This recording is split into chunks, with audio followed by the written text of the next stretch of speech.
Hello to all. हमारा आज का टॉपिक है फोटोसिंथेसिस के अंदर जो C4 प्लांट्स होते हैं, उन C4 प्लांट्स की पत्तियों के अंदर एक स्पेशल टाइप की एनाटॉमी या शारीरिकी पाई जाती है जिसको कि हम क्रंच एनाटॉमी कहते हैं। उसी के ऊपर हम लोग आज डिस्कस करने वाले हैं। मैंने यहां पर एक C4 प्लांट की लीफ का सेक्शन यहां पर बना रखा है जिसमें कि मैं आपको क्रंच एनाटॉमी एक्सप्लेन करने की कोशिश करूंगा। C4 प्लांट्स जनरली कैसे होते हैं? मोनोकॉट्स होते हैं, ठीक है। उन मोनोकॉट्स की पत्तियों के अंदर ये चक्र पाया जाता है या जिसको कि हम लोग C4 चक्र कहते हैं। और C4 चक्र जिन पादपों की पत्तियों के अंदर चलता है, राइट, उनके अंदर कौन सी शारीरिकी पाई जाती है? क्रंच शारीरिकी पाई जाती है। जैसे कि शुगर केन है, जैसे कि मेज है, इन सब के अंदर क्रंच एनाटॉमी पाई जाती है, ठीक है। अब यहां पर देखो, क्रंच एनाटॉमी, क्रंच का मतलब क्या है पहले ये समझ लो। जो क्रंच होता है वो एक जर्मन भाषा का शब्द है जिसका मतलब होता है रिंग, ओके, या आप इसे माला भी कह सकते हैं, ओके। तो क्रंच एक जर्मन भाषा का शब्द है जिसका मतलब होता है रिंग, यानी कि एक वलय, राइट, एक माला जैसी संरचना यहां पर आपको देखने को मिलेगी। कहां पर देखने को मिलेगी वो आप देखिए। क्रंच यानी कि रथ या मालाकार शारीरिकी, रथ एनाटॉमी कहते हैं इसको। और ये जो शारीरिकी होती है वो स्पेशली केवल C4 पादपों की पत्तियों में ही पाई जाती है, राइट। ये C3 पादपों की पत्तियों के अंदर नहीं पाई जाती है। ये विशेष तौर से केवल C4 पादपों की पत्तियों के अंदर ही क्या होती है? पाई जाती है, ठीक है। अब ये जो क्रंच एनाटॉमी होती है इसकी क्या विशेषता है? तो इसकी दो मुख्य विशेषताएं हैं जिनके ऊपर अपने को एम्फेसिस करना है, वो आप देखिए यहां पर। संवहन पुलों के चारों ओर, क्रंच का मतलब क्या था? माला, रिंग, ओके। तो यहां पर क्या होता है? संवहन पुल, संवहन पुल जानते हैं ना, जाइलम फ्लोएम, ओके। जैसे कि यहां पर ये पत्ती का C4 पादप की पत्ती के अंदर ये जाइलम फ्लोएम जो है ये क्या चीज है? वेस्कुलर बंडल है, ठीक है। वीबी मतलब वेस्कुलर बंडल, संवहन पुल।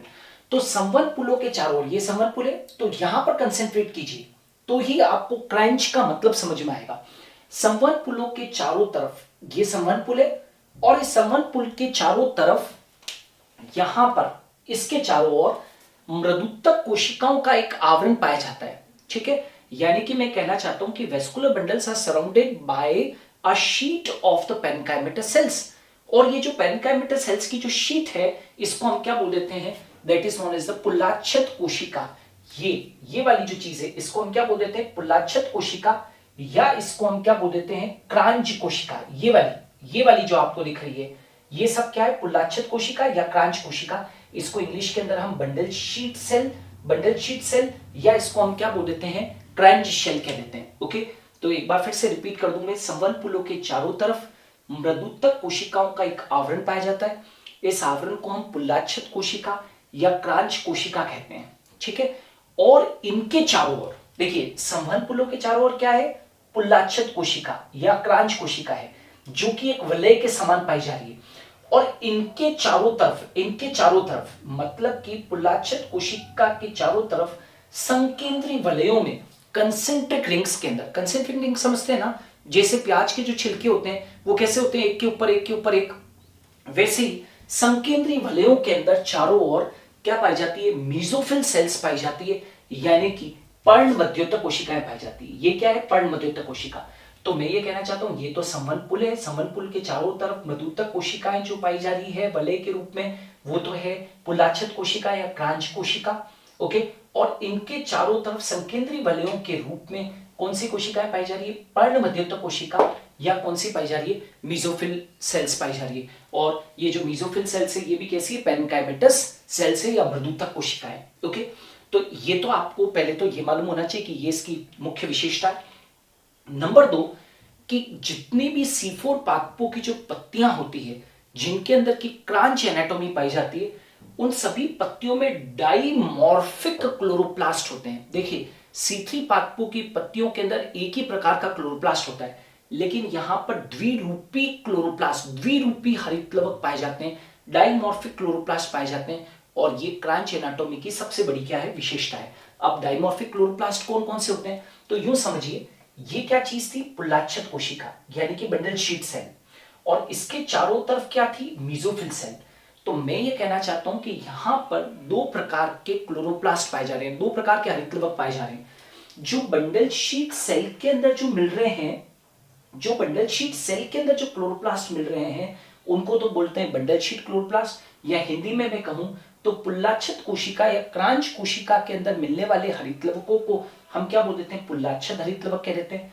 और पर्ण मध्योतक कोशिकाओं के अंदर मिलने वाले हरितलवकों को हम पर्ण मध्योतक हरितलवक कह देते हैं। यानी कि मैं कहना चाहता हूं मीजोफिल सेल के अंदर मीजोफिल क्लोरोप्लास्ट होते हैं और बंडल शीट सेल के अंदर बंडल शीट क्लोरोप्लास्ट होते हैं। ठीक है, तो हम ये कह सकते हैं कि इनके अंदर दो प्रकार के क्या है, हरितलवक हैं। ठीक है, अब देखो मीजोफिल सेल में जो क्लोरोप्लास्ट होते हैं उसको मीजोफिल क्लोरोप्लास्ट कहते हैं। और ये क्लोरोप्लास्ट कैसे होते हैं, ये वाले जो क्लोरोप्लास्ट है, ये वाले जो क्लोरोप्लास्ट आप देख सकते हो, मैंने आकृति में उनको छोटा बना रखा है, संख्या में अधिक होते हैं, they are small in size, they are more in number. और ये कैसे होते हैं, घृणा युक्त होते हैं। तो घृणा युक्त होते हैं तो ये क्या हो गए, ग्रेनल क्लोरोप्लास्ट हो गए।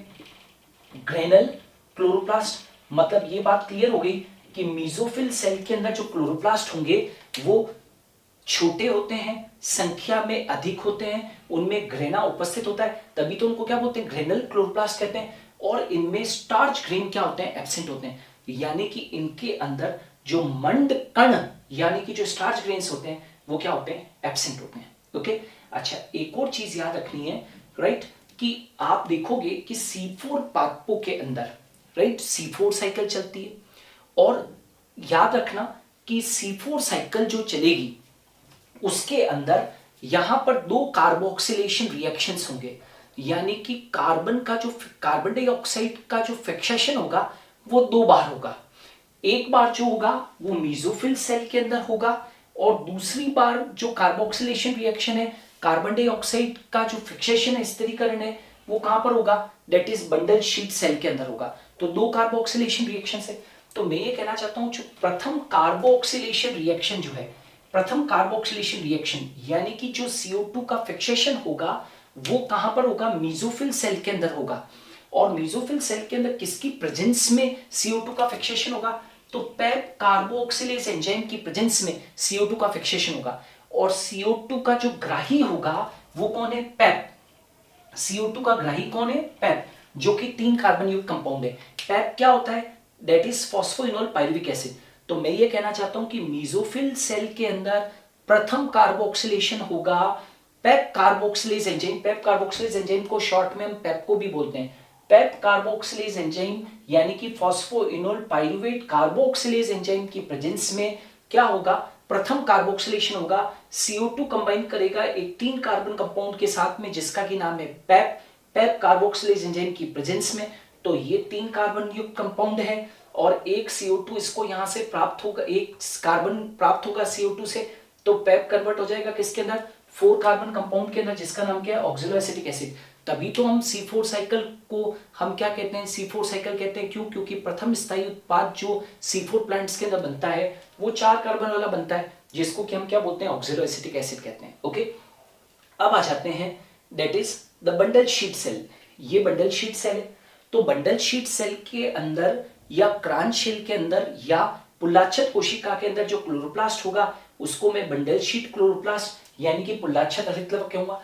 अब आप देखिए यहां पर इसमें और इसमें देखिए, मीजोफिल क्लोरोप्लास्ट और बंडल शीट क्लोरोप्लास्ट में डिफरेंस देखिए। ये छोटे थे, ये कैसे होते हैं, बड़े। ये संख्या में कैसे थे, अधिक। ये संख्या में क्या है, कम। ये घृणा युक्त थे, ये घृणा यहां पर क्या होता है, अनुपस्थित, घृणा नहीं होता है, राइट। तो ये कैसे हो गए, एग्रेनल क्लोरोप्लास्ट। वो कैसे थे, ग्रेनल क्लोरोप्लास्ट। ये कैसे, एग्रेनल क्लोरोप्लास्ट। वहां पर क्लोरोप्लास्ट में स्टार्च कण यानी कि मंड कण एब्सेंट थे, यहां पर स्टार्च ग्रेन्स क्या होते हैं, उपस्थित होते हैं। और जैसा कि मैंने कहा है कि C4 प्लांट्स के अंदर 2 बार कार्बोक्सिलेशन होता है। प्रथम कार्बोक्सिलेशन मीजोफिल सेल के अंदर होता है, लेकिन सेकंड कार्बोक्सिलेशन जो होता है, सेकंड कार्बोक्सिलेशन यानी कि सेकंड CO2 का जो फिक्सेशन हो रहा है वो बंडल शीट सेल के अंदर होता है, पुल्लाच्छद कोशिका के अंदर होता है।